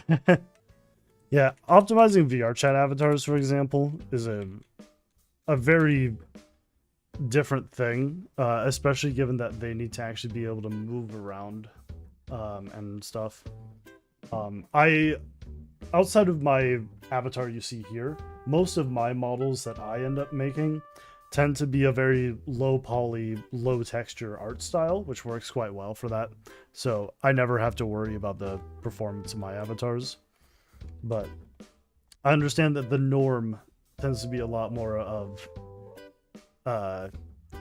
anime girl with 40 materials or fur shaders that do a lot.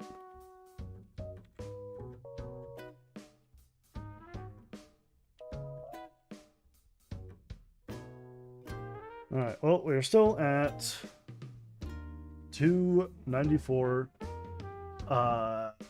300, 285. Yeah, we're still getting pretty chunky chunk there.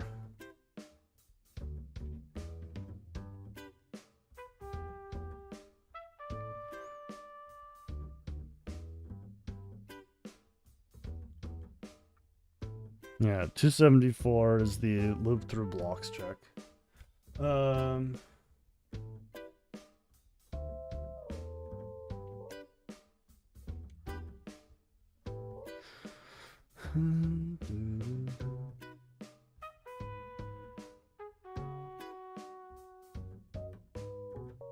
get jet models and make flying worlds. Yeah, those are likely meant for 3D renders rather than video games. So it may be worth trying to seek out specifically game-ready models for sources on that, unless you want to have a professional come in and do post-processing to your models to clean them up and the likes.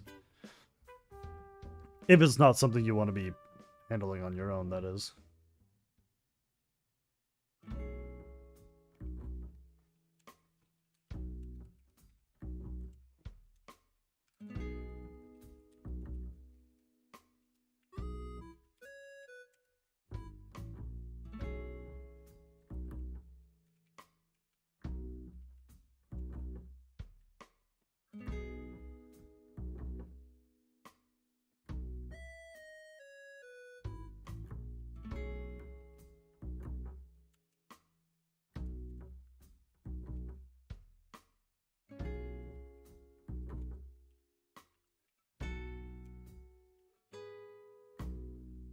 Hate them from Ace Combat 7 and War Thunder, but I don't know how to delete them without making them look bad.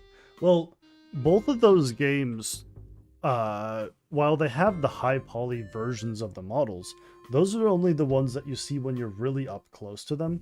Those games should have LODs or level of detail variants of their models, so that they render off in distance. I mean, War Thunder works on your phone, so it's got to be able to have really low poly versions of models somewhere.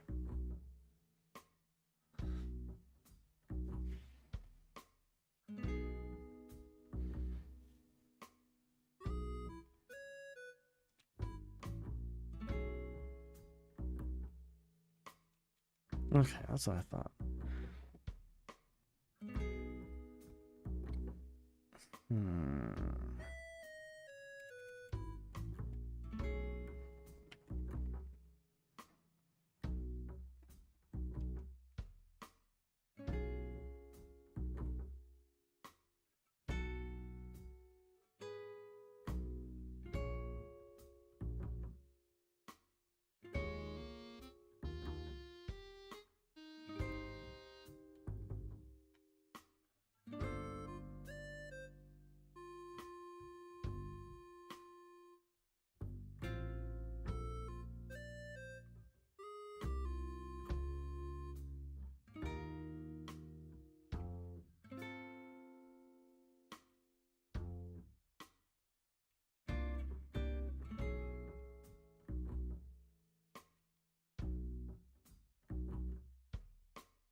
Solid world.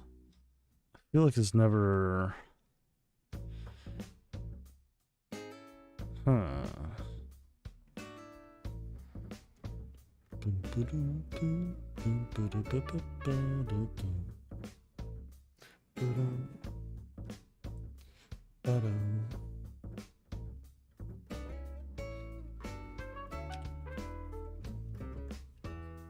What if I just two-string this?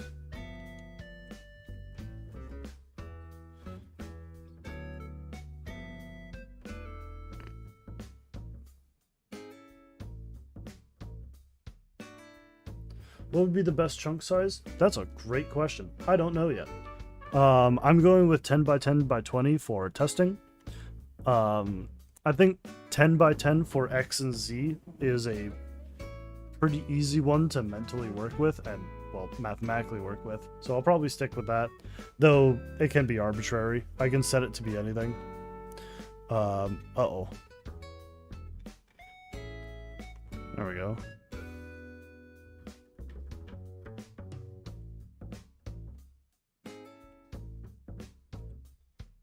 Okay, well that's working. Yeah, unique setting a key in a data dictionary to be a vector3 or a vector3 int or something else seems to be a reference, annoyingly, which, while would be fine, making a new one is a new reference. Which means they don't naturally, they're not naturally findable inside of a data dictionary as an existing value.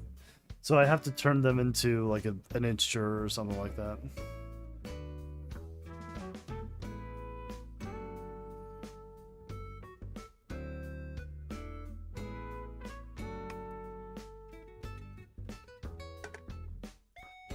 Yeah, for my demo, I have 4 chunks, which are 2 by 2, that are 10 by 20 by 10.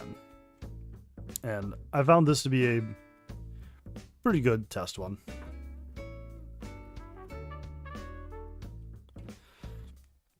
Alright, did this improve anything? Loop through blocks takes 134. Well, that's a lot less than it was before.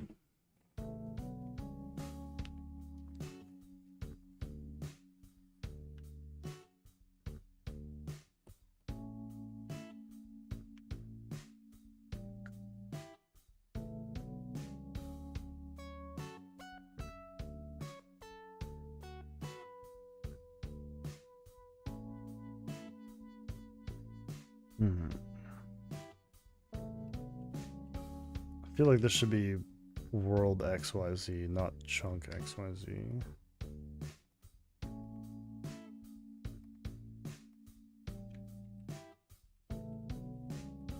Yeah. That makes a lot more sense. So we have our root position, multiplying it by the width of our chunk. Width is used for both X and Z. And local position X for the actual block inside of the chunk.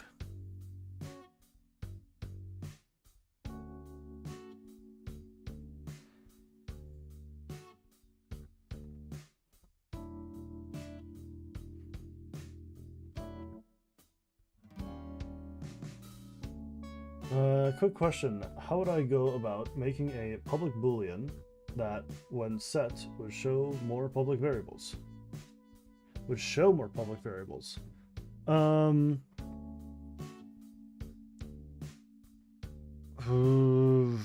I don't think you can do that. In Udon Graph, you have no control over the editor or the inspector for the stuff you're outputting. And Udon Sharp, you essentially have to make your own custom editor, which is very doable. But instead of having a toggle, you would have a drop down that you'd use, which is fine. It works quite well. But it is not available in Graph if that's what you're using.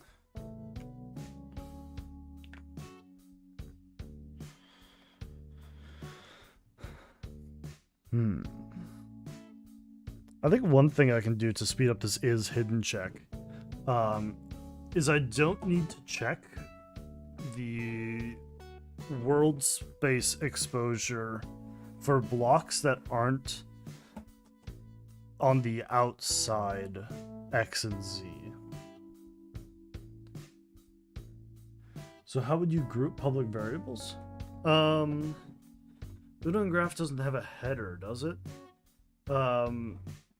In Udon Sharp, you can use a header, which is just a bracket header, blah blah blah blah, and that lets you put text before a variable. I don't think Udon graph has that.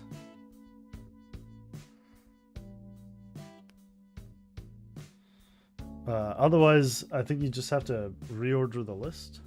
I mean, that might not even be possible. I don't remember.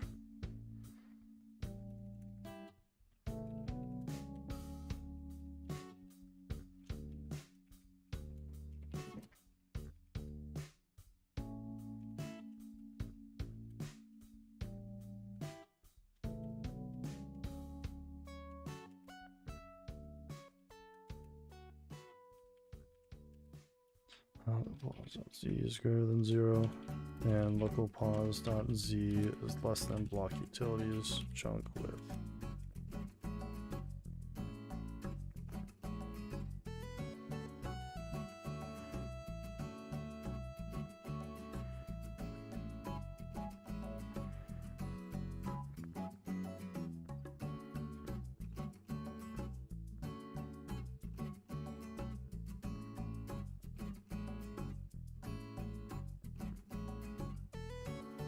What would be the easiest way to get the next one over? Do I have any utility things from that? Probably not.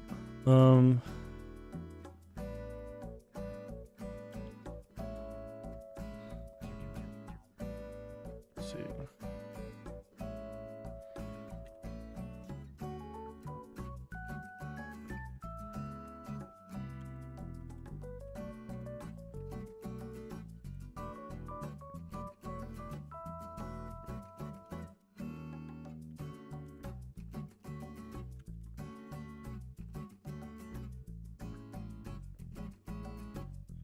Alright, so isSol is going to equal get block ID.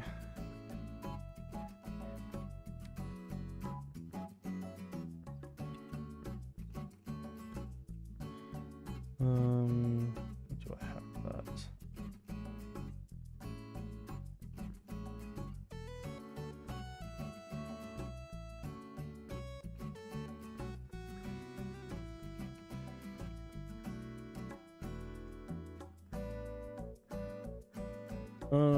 Index to position, that's what I want. So we'll get position to index. And then we'll use that index to check the block type.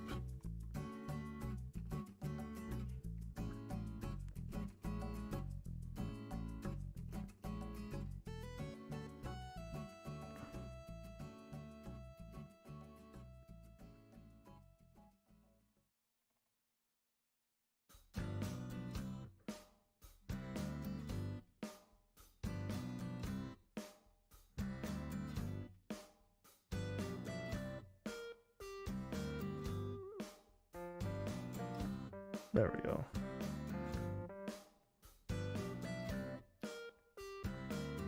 Block type info, world block type info, block type.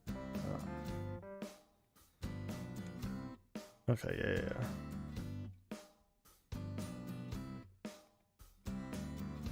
So private bool is solid in chunk.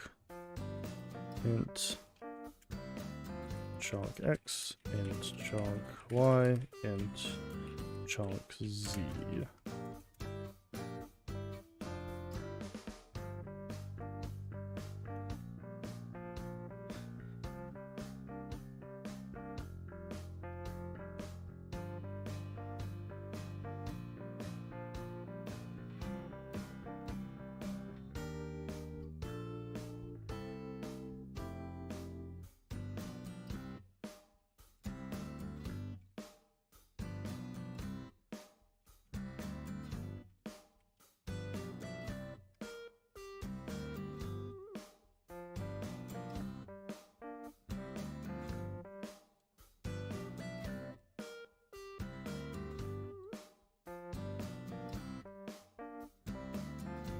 see.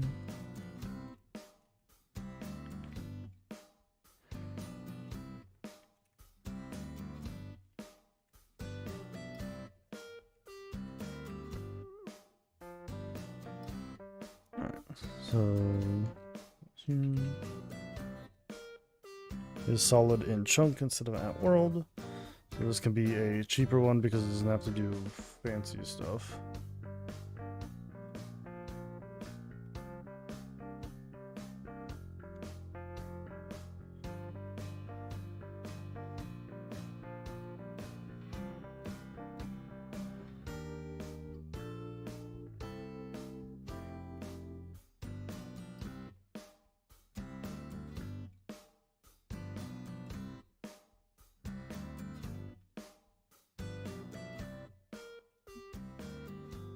So I need to get the ID from a chunk position. Or like a local position in a chunk. How do I want to do that?